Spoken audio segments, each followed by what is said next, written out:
Good afternoon. I want to thank everybody who joins us. My name is Hola Atamonova, and Ukraine Media Center Ukrinform continues its operation today. It's year 9 of the war, and today is day 376 of the full-scale invasion of Russian aggressor of our homeland. And I traditionally want to thank all the representatives of mass media who tell the world the truth about our fight for freedom. I want to introduce our speaker today. It's Mstyslav Banik, the head of Electronic Services Development at the Ministry of Digital Transformation of Ukraine. Good afternoon, Mr. Mstyslav. Good afternoon.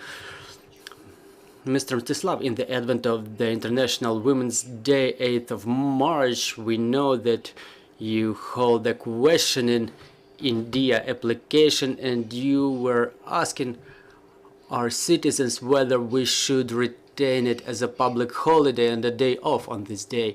So what was the answer of the Ukrainians?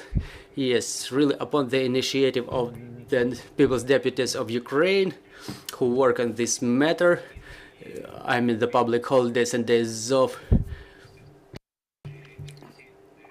a group of People's Deputies addressed the Ministry of Digital Transformation, who addressed us, and so we launched this questioning project as to their attitude whether to retain it as a public holiday and a day off as a heritage of Soviet Union, so to say, or should we make it a regular weekday. So today in the morning that question was over, more than 2 million people participated. 2,838,213 people voted, and the majority voted to retain it as a working day, more than to keep it as a public holiday. 700,000 people voted nay, and 100,000 people abstained. So that was the pretty modern way when the People's Deputies could find out what was the opinion of the people, and it's one of the most numerous response of the people's answers in terms of questioning through Diia. So it's the number of people which cannot be covered by any social services questioning. So this is a good way to prove the efficiency of this instrument of digital democracy.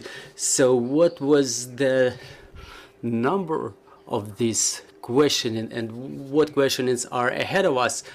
If you have any understanding of this, well, it's about 10th, because the first questioning started on the 8th of February last year, and within a couple of weeks before the beginning of full-scale invasion. So it's an umpteenth question, and so I'm being tipped that this is the 11th question, and on the 10th of March there will be another question as to remaining of the Southwestern Railway, which acquired its name back in the times of Russian Empire, and respectively it should be renamed, and there will be another questioning from Ukrzaliznytsia. So I ask everybody who has not yet voted, please come and vote. We have more than 945,000 votes for renaming, for the new name of this Southwestern Railway. So please come and vote. So what are the new services that you are about to launch through Diia application shortly? Well, the most important thing that we presented recently is the existing service already, but it's pretty fresh. But those are the court decisions that we can get through Diia application. You can pick a case and you can download it to your smartphone. To have this function available on your smartphone, you gotta have the latest version, the latest update of the application. If you click on the section of the application, the court cases, well, first go to App Store or Google Play Market to update to the latest version. Well, so we launched it in cooperation with the State Enterprise State Information Systems, and everybody who ever dealt with any court cases knows how it's bureaucratically complicated. You gotta stay in line, you gotta pick proper time whenever you're off or whenever the courts are operating. So now you can do it in digital form. This week we are about to launch another function. It's the excerpt about non-conviction.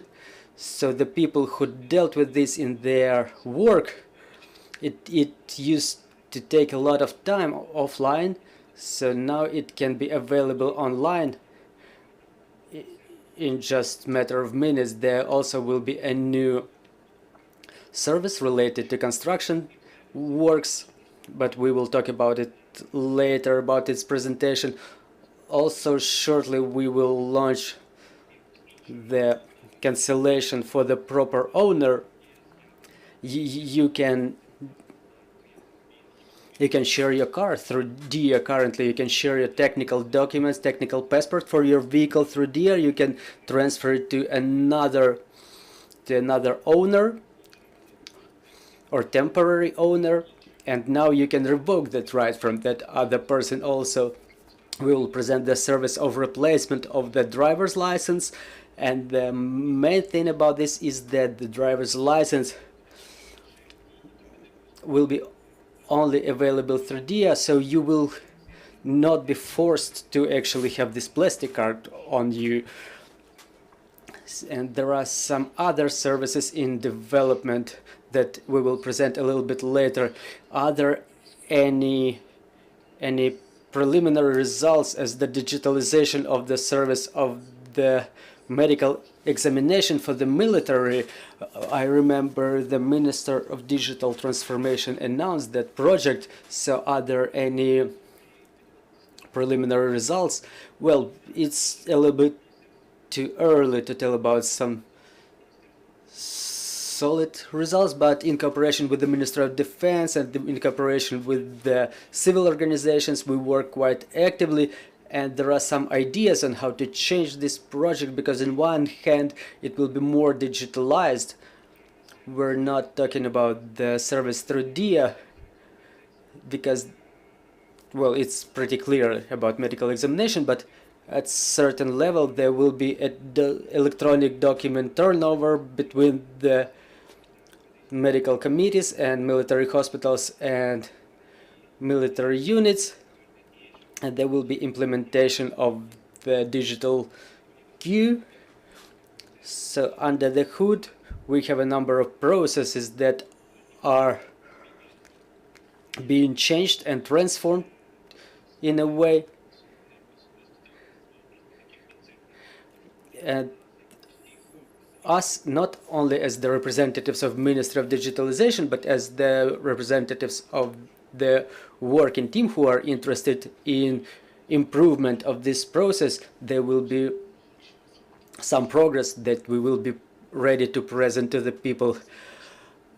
Dear colleagues, if you have any questions, please go ahead. Mr. Mstyslav, Oksana Polishuk, Ukrinform. In Mr. Mstyslav, in your recent interview, said that voting in Diia is the unique element of digital progress. So what is the unique case in the world? So how does this all bring us closer to electronic elections, electronic governance? Well, I'll tell you step by step what we're having at this moment. We had already 11 questionings in Diia, and every time we observe that more and more people take part in this voting, and now we see that there is confidence in people, that they see that they influence certain processes. So we started from some basic questions, and we paid a lot of attention to the stamps, the mail stamps and decommunization, And what this question about 8th of March shows us, that this is the instrument of electronic democracy that influences the legislative process. And this is a very important signal both to the citizens and to parliamentaries.